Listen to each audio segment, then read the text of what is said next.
Hello, everyone, and welcome again to another Teacher Joseph podcast. Today, I'm asking, why does the UK have so many different accents? You know, the author George Bernard Shaw once said that an Englishman can't open his mouth without causing some kind of controversy. I'm paraphrasing there, but what he meant was that British people, we tend to judge each other on the way that they speak. For example, in Scotland, where there's a very particular dialect and accent, when I hear it, I kind of think to myself, these people clearly aren't educated. If they were, they wouldn't speak like that, because by speaking like that, they're excluding immigrants from the conversation.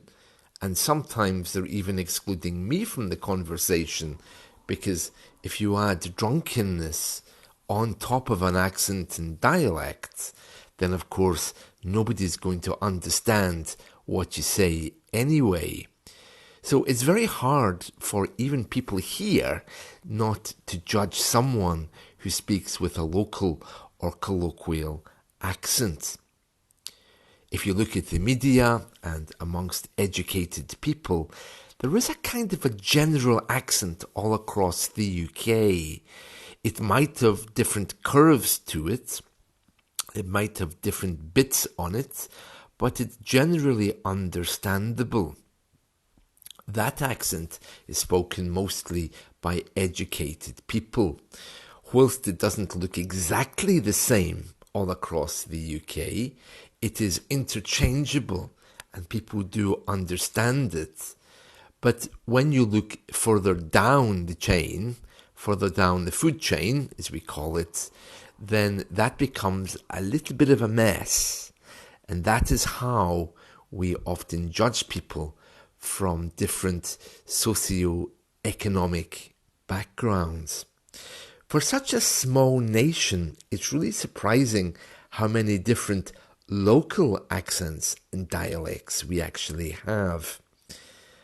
I mean, ranging from London and its diversity all the way up to Liverpool, the question is, well, where do these accents come from? The way that we actually speak isn't just about us having a natural voice, although it's looking that way as we all become more individual and are more concerned about how we look and sound.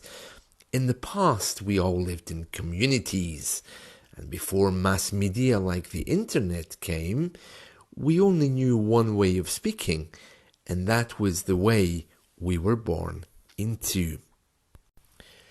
In the UK, of course, there's been many different types of people living in different areas over the centuries. Although we often think of Britain as that great nation with a solid identity, it wasn't always like that. And the further back you go, the difference is very clear. We started off as a Celtic nation way back in Druid times. Then bits of the country were invaded by the Anglo-Saxons. So we started off as Celtic, we became Anglo-Saxon, and then there were various other groups.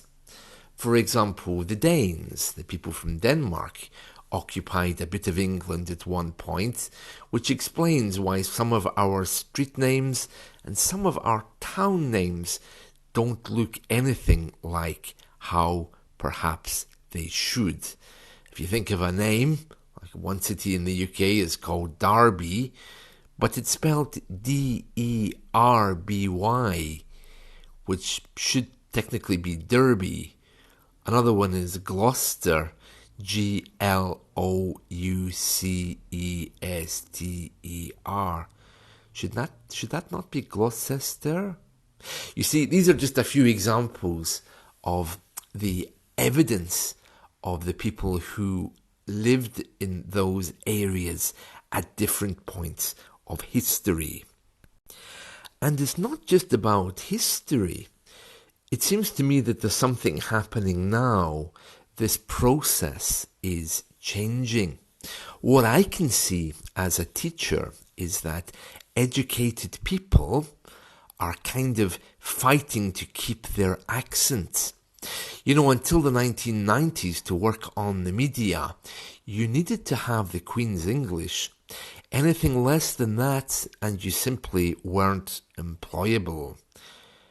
Margaret Thatcher changed all of that by allowing regional accents on the UK. I should say on the UK media, or in the UK media. When that happened, we suddenly had a flood of people saying, it's okay to be me. It's okay to speak the way I do. And now we have, even on the BBC, people reading the news from all over the country. Educated people tend to talk the same. Whether you're from the north or south or the middle of the country, as long as you can speak clearly and are understood by everyone, then it shows that you're educated. As I mentioned earlier, with that quote from George Bernard Shaw, we tend to judge people who don't speak that way. Educated people tend to kind of look down upon people who are from other socio-economic pathways. As I mentioned earlier, when I hear Scottish people speaking in the street, I just think to myself, why don't you speak clearly? That would be the clear answer here to help everyone. But it seems to me that people just don't want to do that, or perhaps are unable to do that. If you're born in London, you have a southern accent. That's what you've been exposed to. That's what you experience. If you're taken out of that situation and moved elsewhere, then you'll soon find that your accent is very different. And you often pick up the accent of where you are. That's if you're a child. But for adults, it's different. They tend to keep their accent unless it's pointed out to them that they shouldn't speak that way. Accents are still evolving, and we have this kind of standard educated English, which remains the nation's one unifying language. But that's kind of under threat now, as more and more regional accents want some kind of dominance. Scottish independence has prompted the Scots dialect to rise, and I'm seeing texts and posts from people in Scotland across the UK, and I'm thinking, this isn't even written correctly, it just looks like really poor English. But of course, it's seen as some kind of revival or beautiful thing amongst a certain type, or maybe I could say class of people. Whenever you open your mouth in the UK, you're being judged. And that's why I'm always telling you, use intonation. Please try to blend your words together. British people, we are infamous for judging people by the way they speak. Ooh, poor Scottish man. Ooh, poor Welsh man.